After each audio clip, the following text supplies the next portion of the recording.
So excited, no? So dali pa doon, no? So ang area na to karon is shuttle pagyapunta, and then road widening gyapon no sa gilid, and then pang sa gilid, no?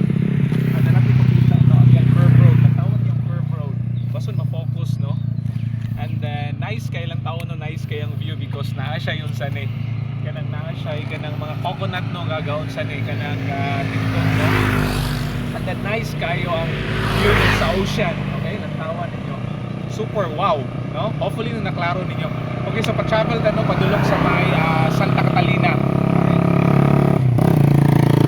And then downhill, no, downhill curve siya, no, along Shaton ta. No, Shaton pa ning area diri na ipon ko na sayo. Try na to pangutan na after, okay? So nice good kayo ang view, lantawan ninyo, no? Okay?